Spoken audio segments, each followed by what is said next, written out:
Dear Sir, I must now thank you most sincerely for your kind and continued efforts on behalf of the picture Black Thursday.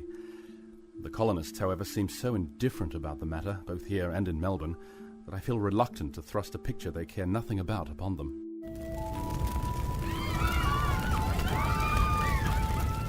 I went back to that property once the fire had passed. Near didn't get out with my skin. It was gone. Like it had never been at all. Nothing but ashes. The entire state burned. It seemed the whole cursed country was on fire. I remember that day. It was oppressive. We stayed inside with the curtains drawn and blankets hung up over them. The previous winter had brought no rain at all, and that summer it had been hot. The whole country gaping and crackling with the heat.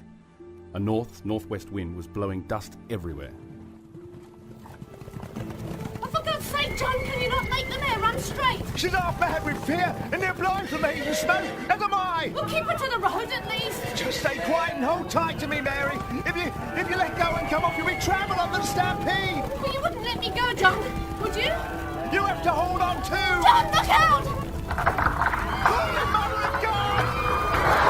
Get around us! Get around us, Jackie! Drive those buggering sheep that way! I shout in, but they can't hear. It's too hot! We should ride back to the pond and stay underwater! Quiet, Bowen! Hang on to Jackie! Bowen, right though. Get to the water.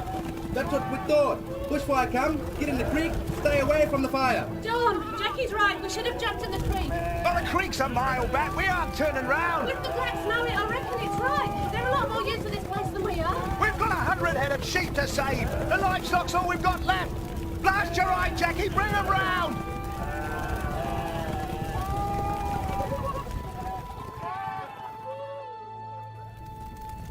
There were the burnt bodies of animals everywhere. Horses, sheep, cattle. Blackened bones, ribs. Some with the flesh cooked right onto them. All along the roadside, piled up like. Birds choked from the heat and smoke fell black and dead from the sky. Around noon, I peered out a window. The temperature had reached 110 degrees in the city. 116 degrees in the direct sun. Catherine, how are the others back there? Millie's not well. Smoke and the heat are affecting her heart, I think. I'm just trying to keep her cool. Have you for water? Mia gone. I'm mopping her brow, but she's close to 80. Charles, you can't take much more of this. Would you have us leave her behind? How are the others? Oh, mostly all right. Sebastian seems to be in a kind of terror. Keeps repeating his speech from King Lear. What was that noise before? Props box. No. And costumes. Is there anything left? Well, we've still got the violin, Charles. Can't play Hamlet with only one violin. We can get more props and costumes. Would you know how much that'll cost in Sydney? We'll be ruined. Just get us out of here, then worry about Sydney. By noon, the sky was filled with heavy black clouds.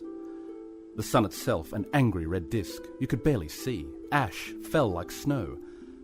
And then flying sparks, debris still alight, flaming junk began to fall or flow through on the wind.